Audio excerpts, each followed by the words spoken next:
Right, so good afternoon. How are you today? Can I hear again? How are you today? Thank you, and you, and fine too, right?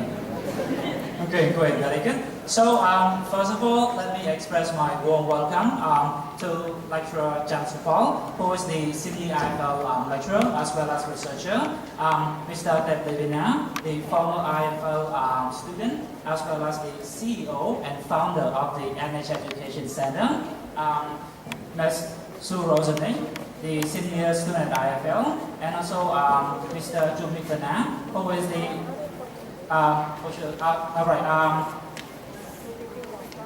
Deputy Managers of the IFL Debate Club, right? Sorry. Okay, so this is an important occasion today that we host these workshops. So normally, IFL Debate Club holds around 2 or 3 workshops per year, which touch on different themes. And the 4 themes that we touch on in the first workshop is on success at university. And the question that I would like to ask in the workshop is then, what does it take?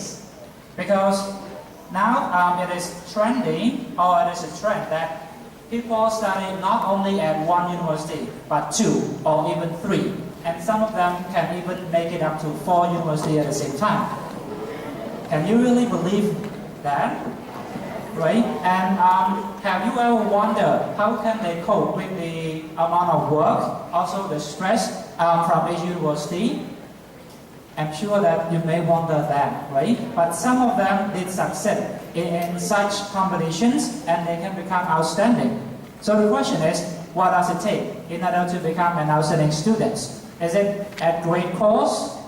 Is it at the expense of your own personal health? Is it at the expense of your social life?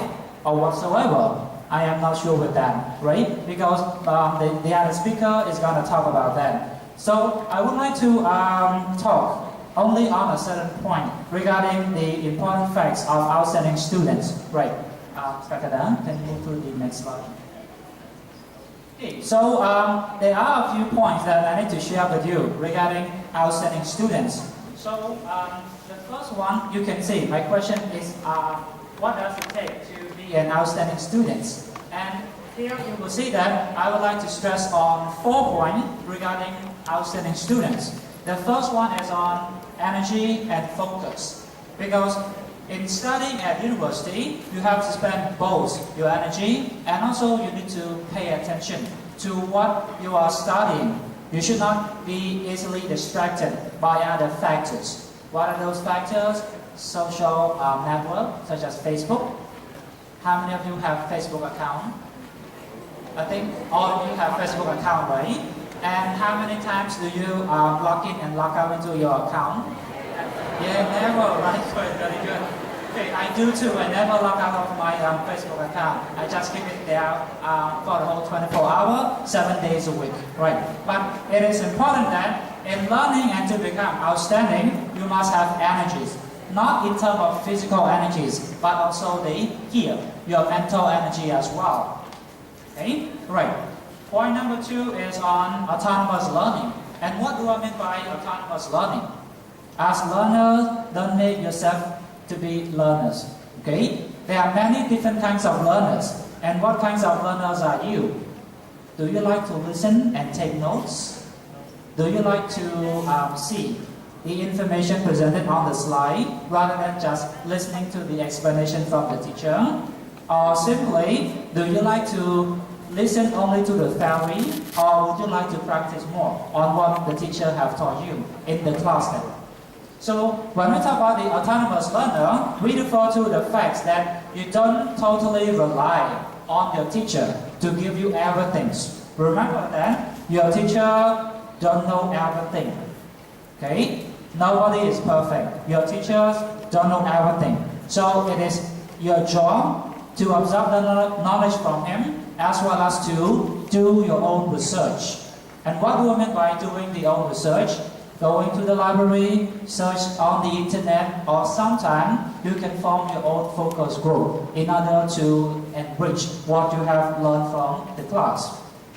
In point number 3, you have to be aware of your own potentials. Do you know your own potentials, your strengths and weaknesses? Do you know what you are good at? Right. Let me ask you this very simple questions. How many of you like to listen to music when you read books? That's a great number of you like listening to music when you read books. But did you notice what kind of music do you like to listen to? Is it like hip hop or romantic one, or is it classical music, or what then? Maybe, right? And did you notice that you like to listen to a particular language, not the other? For example, if you read a textbooks in English, do you like to listen to Khmer music or Khmer songs or English songs? English songs, why? How about if you read the textbook in Khmer, do you like to listen to Khmer songs? No? Yes or no? Why? No, but because to me, sometimes I wonder why when I read the English book, I like to listen to English music. It helps me relax and enjoy what I read. But when I listen to the Khmer songs, I got distracted most of the time. Do you know why? Right, the reason is very simple. When you listen to Khmer music, you get distracted because you can listen to every word the singer sings in the song. But when you listen to English music, like the song by Rihanna, Nicki Minaj or Kim Kardashian, I don't know what they are singing. So that's why I can enjoy the music and focus on what I am reading. Okay, so this may be true to you. I am not so sure of that. The reason is that simple. Okay, so then you have to understand your own learning potential. Understand that in what situation that you can learn best. What kind of brains, right, do you have? I know we have similar weight of brain, same size of brain, but do you know that which part of your brain controls certain activity that you do when you are learning? For example, if you move your right hand, do you know which part of your brain controls this movement? Yeah, your left, right? And if you if you are left-handed, I'm sure that your right brain is more dominant than your left brain. But do you know that if you are left brain dominant or if you are right brain dominant, what can you do or what are you good at? These two brains have very specific functions, and when you are either left brain dominant or right brain dominant, it allows you to have specific ability to do some things in learning. And not all learning activity takes to the left brain or the right brain. They also favor one over the other. So in point number 3, understand your own learning potential. And point number 4, it is about knowing the styles of the other successful learners. You have to know what have they done in order to become successful. Okay? Especially those who have studied like at 2 universities or even 3 universities. How can they focus in the class while they are like running from one university in the morning, another in the afternoon, and then the other in the evening?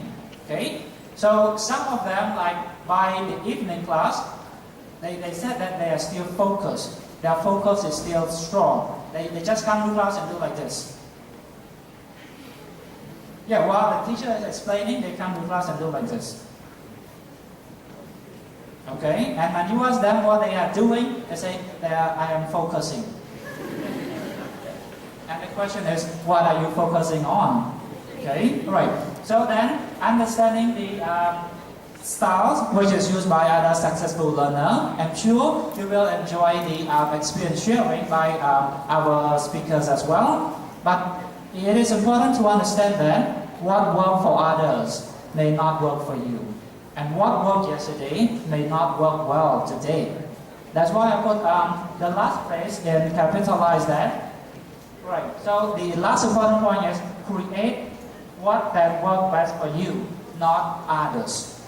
Okay, right. So I hope that in this workshop, there will be experience sharing from a number of speakers, and in the end, when you go back home, I'm sure you go with the motorbike, not the others. But the last phrase is very important. Create the things that work best for you, not the thing that work best for the others. Alright? Okay, so with this, I would like to announce the start of the workshop today. Thank you.